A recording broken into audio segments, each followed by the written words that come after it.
How old were you when you became a made man? I was, when I became a recruit, I was 22. Yeah. And I took the oath when I was 24, 2 years later. All right, so listen, how do you, your mindset, like my mindset. Yeah. So I'm a made guy in the neighborhood.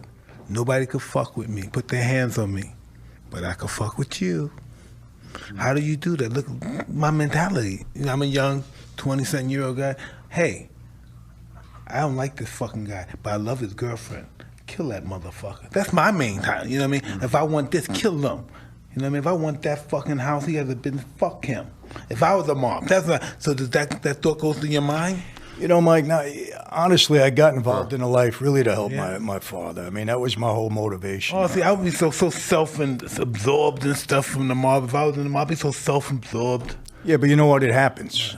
Uh-huh. I mean, it's a rush because, you know, you got a ringside table wherever you go. People give you a lot of respect. And, you know, you try to carry yourself the right way. You don't want to abuse that. How do you do? You never had that before, and all of a sudden, boom. It's never like this. I give you a little bit at a time. It's just all at once. Boom. You're made. Yeah, but understand, I grew up with it. You know, I mean, look, I spent my childhood in the Copacabana meeting everybody from Sinatra on down. So, you know, my dad was that kind of a guy. I mean, when he walked into a place, I mean, he was a different guy. Respected. People really looked up to him. They really respected him. He carried himself well, and he was a tough guy. I mean, there's no question about it, you know. So, I mean, I grew up around it, and I really admired and respected my dad. But when I got into the life, you know, number one, I wanted to get him out of prison, so I worked hard on that. And number two, honestly, I wanted to be the best possible mob guy I could be. So What's that consist? Yeah, what did that mean? You know, in that life, you kind of make your own way. They had guys. I'll give you an example.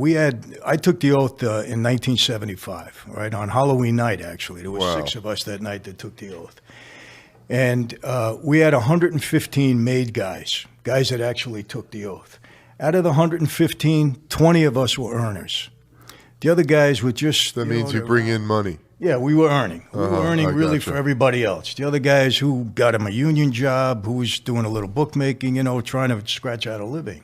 So I was determined to make money, and I had a head for business, and I used the life. I knew how to use the life to benefit me that way. So I took advantage of that, you know, and I got involved in a lot of different things. And, you know, I came upon a scam. I'll tell you what happens, Mike. There was Italian guy around me, right? He kept coming to me. He had a couple of gas stations on Long Island. He had like a wholesale operation. So he comes to me and he says, Mike, he says, you know, I got these 2 guys from another family. They keep trying to extort me. He said, you got to help me out. Because I was kind of the guy on the island when I moved out there.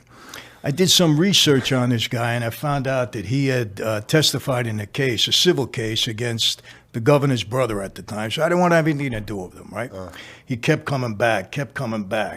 He said to me, listen, if you help me out, I got a way to defraud the government out of some tax on gasoline. So he got my attention, right? I hated the government. So I said, well, explain it to me. So he tells me this little thing. I said, all right, we're going to go into business together. I said, I want to form a new company. That's it. So I get rid of the 2 guys that were bothering him. I didn't get rid of, you know, I made them go away.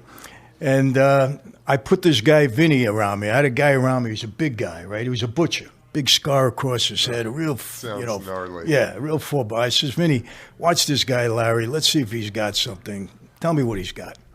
About 2 weeks later, he comes to my house on a Saturday. He used to bring me meat every Saturday. He was my butcher. And he's got a box on his shoulder.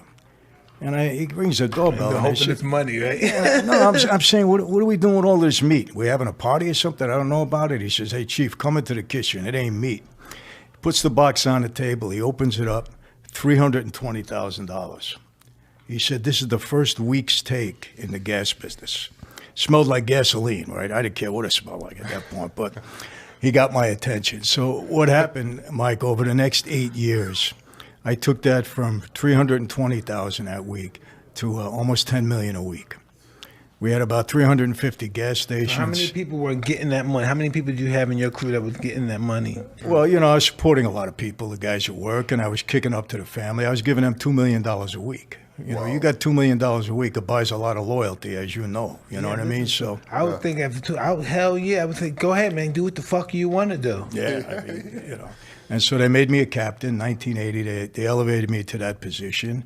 And I grabbed, I got a deal with all the Russian guys out of Brighton Beach. You know, they were my partners too. They were great partners. Like, can I stop you real quick? What does it mean as a captain? Do you have people under you? Yeah. That's what. I'll tell you the rank. You got a boss, an underboss, a capo regime, you know, a consigliere, and consigliere rather, and a capo regime. The capo regime is a captain. And then the next official position is soldier. So when you come into the life, when you take the oath, you become a soldier. And then you either stay that way or you go up from there. And when are you made? When are you a made guy? You know, listen.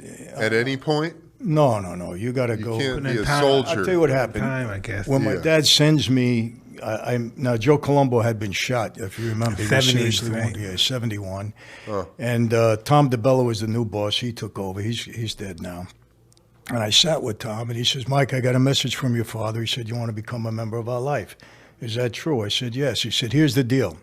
From now on, 24 hours a day, 7 days a week, you're on call to serve this family. That means if your mother is sick and dying and you're at her bedside and we call your service, you leave your mother, you come and serve us. From now on, we're number one in your life. Before anything and everything. When and if we feel you deserve the privilege, the honor to become a member, we'll let you know. And you're in a recruit period where you have to do anything and everything you're told to do to prove yourself worthy. And, you know, listen, people ask all the time, number one question, Mike. Kill anybody. Did you ever kill anybody? No, I got three top questions. Number one, did you ever kill anybody? Number two, where's all your money buried? And number three, where's Jimmy Hoffa buried? Those are the three top questions all the time. I can name them wherever I go. It doesn't matter. So, you know, after about 2 years, I proved myself worthy. And then we got called in on, it was Halloween night, 1975, in a secure place.